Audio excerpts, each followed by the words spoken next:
तर सर्वात प्रथम जी स्टेप आहे तर ती आपण या ठिकाणी जर पाहिली, नीटचा रिझल्ट लागण्याच्या आधी त्या ठिकाणी सर्व विद्यार्थ्यांची OMR शीट आपल्या मेलवरती विद्यार्थ्यांना NTA कडून त्या ठिकाणी प्रोव्हाइड केली जाते, हे लक्षामध्ये घ्या. तर या ठिकाणी जर पाहिलं, NTAची जी ऑफिशियल ॲन्सर की आहे ती ऑलरेडी त्या ठिकाणी आलेली आहे, परंतु विद्यार्थ्यांची जी OMR शीट आहे ती मात्र अजून पेंडिंग आहे. तर साधारणतः एक 15 ते 20 दिवसाचा कालावधी ही OMR शीट त्या ठिकाणी विद्यार्थ्यांच्या मेलवरती येण्यासाठी लागतो, ही लक्षामध्ये घ्या. तर यावर्षीची प्रवेश प्रक्रिया NTA माध्यमातून त्या ठिकाणी जलद गतीनं चालू आहे, परंतु तरीही 15 ते 20 दिवसाचा कालावधी त्या ठिकाणी OMR शीट विद्यार्थ्यांच्या मेलवरती येण्यासाठी त्या ठिकाणी लागणार आहे, हे लक्षामध्ये घ्या. आता तुमची ज्यावेळेस OMR शीट येईल त्यावेळेस ती तुमच्या मेलवरती येईल, हे लक्षामध्ये घ्या. ठीक आहे. प्रत्येक विद्यार्थ्यानं नीटचा फॉर्म भरत असताना आपला जो ऑफिशियल ईमेल ID NTAला दिलेला आहे तर त्या ईमेल ID वरती आपली OMR शीट आपल्याला प्राप्त होईल. OMR शीट ज्यावेळेस आपल्याकडे येईल त्यावेळेस ती OMR शीट आणि नीटची जी ऑफिशियल ॲन्सर की आहे तर या दोन्हींचं आपण रिचेक केलं पाहिजे.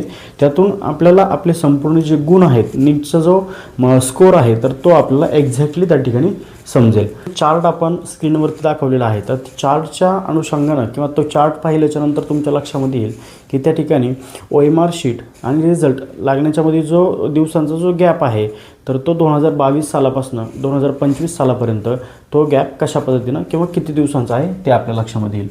तर साधारणतः 2022 सालचं जर तुम्ही पाहिलं तर साधारणतः OMR शीट आणि ऑफिशियल ॲन्सर की जी आहे तर ती साधारणतः 45 दिवसानं त्या ठिकाणी आलेली होती. ॲन्सर की जी आहे NTAने ती ऑलरेडी पब्लिश आपल्याकडं केलेली आहे, रिलीज केलेली आहे, परंतु प्रश्न फक्त OMR शीटचा आहे आणि रिझल्टचा आहे, हे लक्षामध्ये घ्या.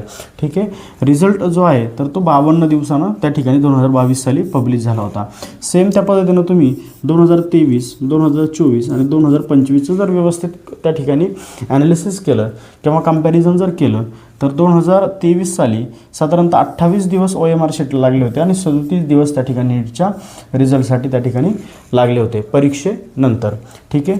2024चं कंपॅरिझन केलं तर सर्वात लवकरात लवकर आत्तापर्यंत NTAनं 24 ते 25 दिवसामध्ये विद्यार्थ्यांची OMR शीट त्या ठिकाणी रिलीज केलेली आहे आणि कमीत कमी 30 दिवसामध्ये NTAनं रिझल्ट त्या ठिकाणी पब्लिश केलेला आहे.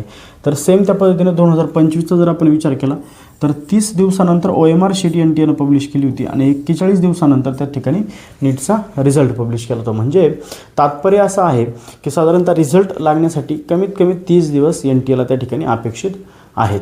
ठीक आहे.